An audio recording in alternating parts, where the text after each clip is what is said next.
A lot of Indians are planning to go abroad, like it's 2015, 2016, or even the time before COVID. Canada, Australia, UK, all those Western countries, similar path. You go there to study, then you apply for the job, and then after you have the job, you get the PR and then passport.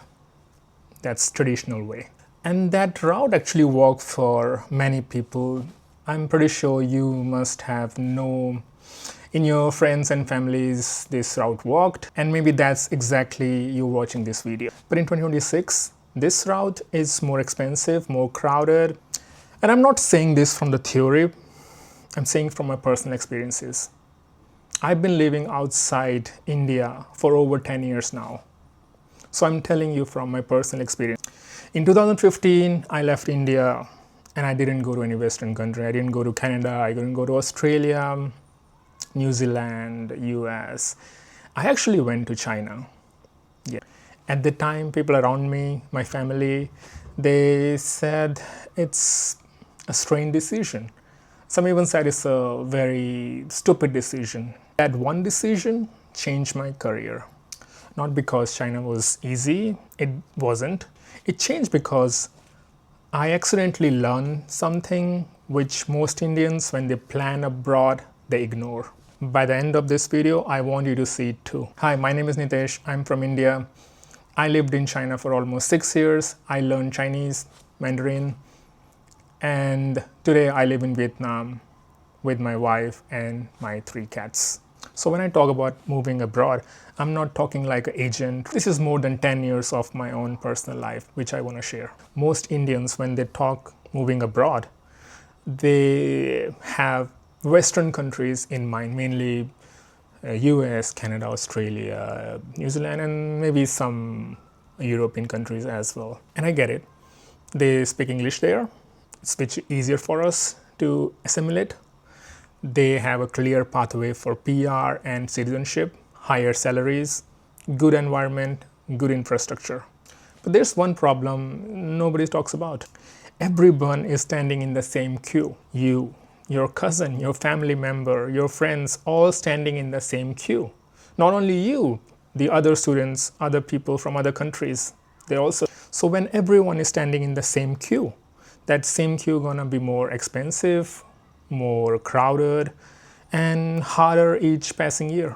That's not my opinion. Look all the numbers you can find online. So if you're a student and you wanna take this path to go abroad, well, that's a proven path. I'm not saying it's dead. The math is not simple as it used to be before. So you might end up spending 30 lakh, 40 lakh, 50 lakh. I mean, in some cases even more if you go to US. And the path is pretty clear, or it used to be. You get a job after you graduate, you apply for the PR, and once you have the PR, you can apply for citizenship as well. But that belief is breaking now. If you look at the data, Indian students going abroad used to be around 9.2-ish lakh in 2023 to around 6.2 lakh in 2025. Even last year, the US F1 visa has also declined. And in Canada, last year in August, according to the news report from Reuters, around 75% of the all student application were rejected. 74%, that's a big number. I mean, even in my own case, in my family, my brother, he was applying to study in Australia, and the amount of paperwork, the amount of stress, and ever increasing visa fee. Oh my God, like it's not the same it used. So it's not as simple as we see in those Instagram reels where some agents are trying to tell you, oh, life is so good here, you can just come here, you can make so much money and all. Yeah, you can, but not all. Look at that queue. Everyone, if start going in that queue, then everybody's competing for the same job. So if you're a student, you don't ask which country I should go.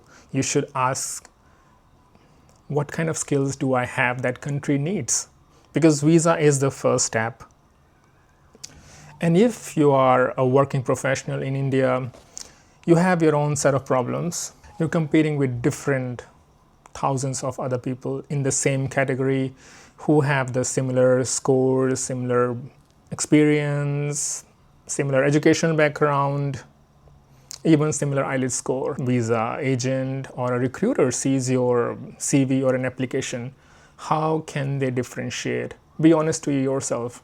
What makes you different? Yes, if you choose the most crowded route, then you have to be the best in your education, in terms of finance, in terms of your career background, in terms of the jobs you have worked before.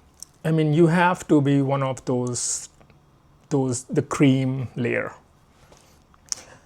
But unfortunately, most of us are not. So maybe you need to think differently. And that's what I did in 2015. Not because I was smart, partly because there were not many options in that queue.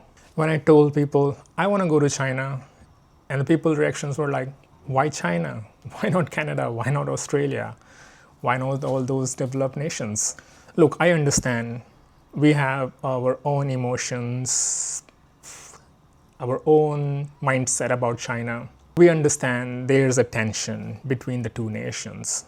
But the business reality is different from the social media emotion. India and China have a massive, massive business relationship, and every year is keep increasing.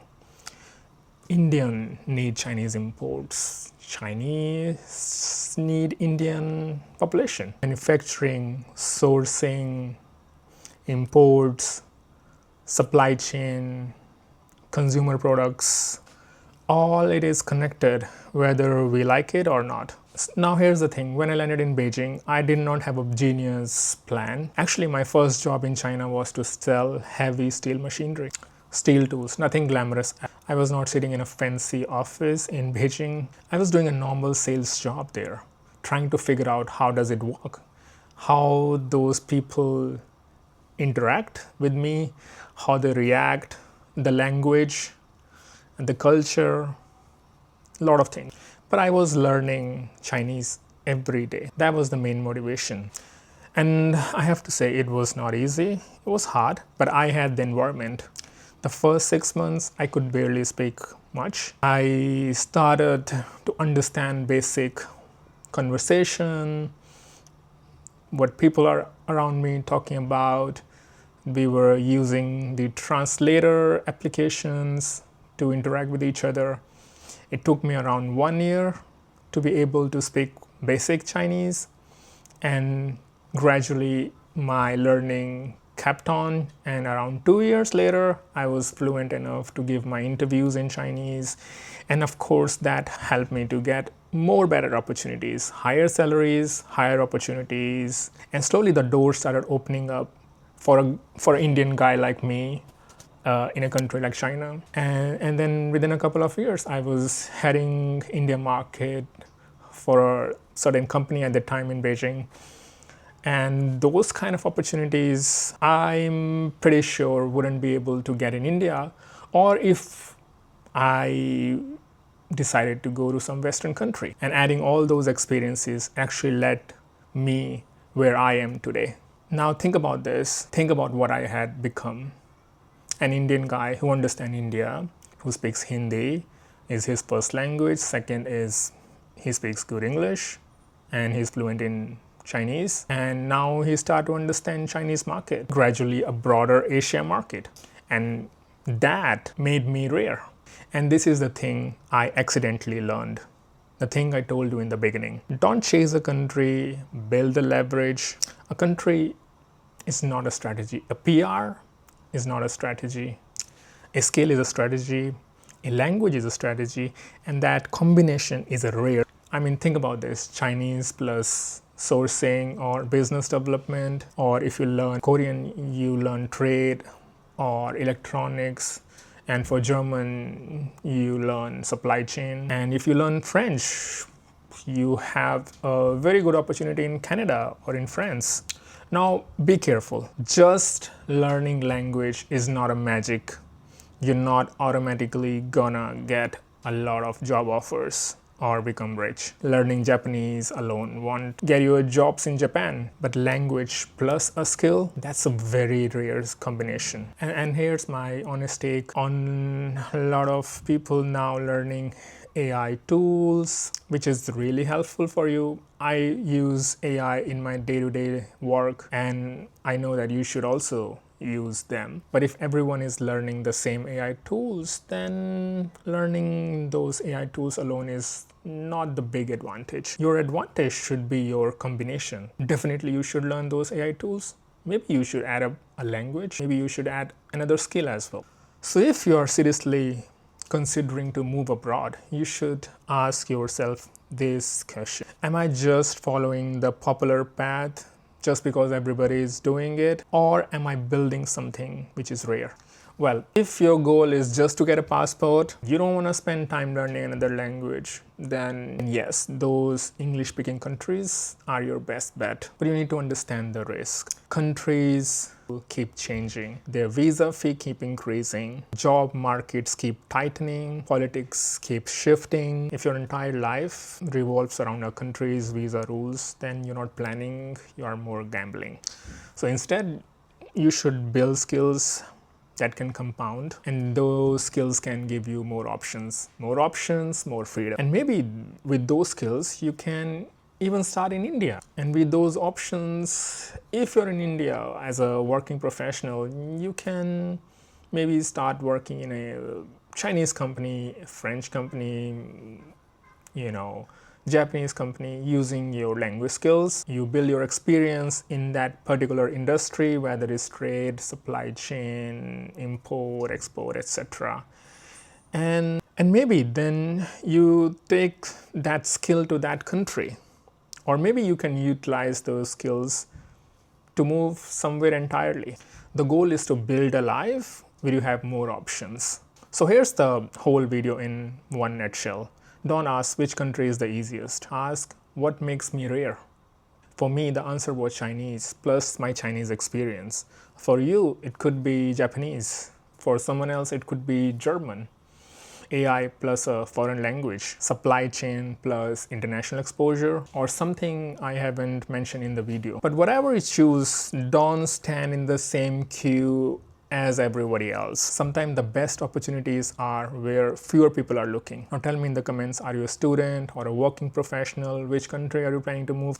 And if you want to know how I learned Chinese while working full-time in China, and you want to know more about my Chinese experience, leave that in the comment box. I'll happy to make more videos on those topics. Subscribe if you want honest video about life abroad, language, career, or if you want to move abroad. Just real experiences. See you in the next video. Bye bye. Ciao.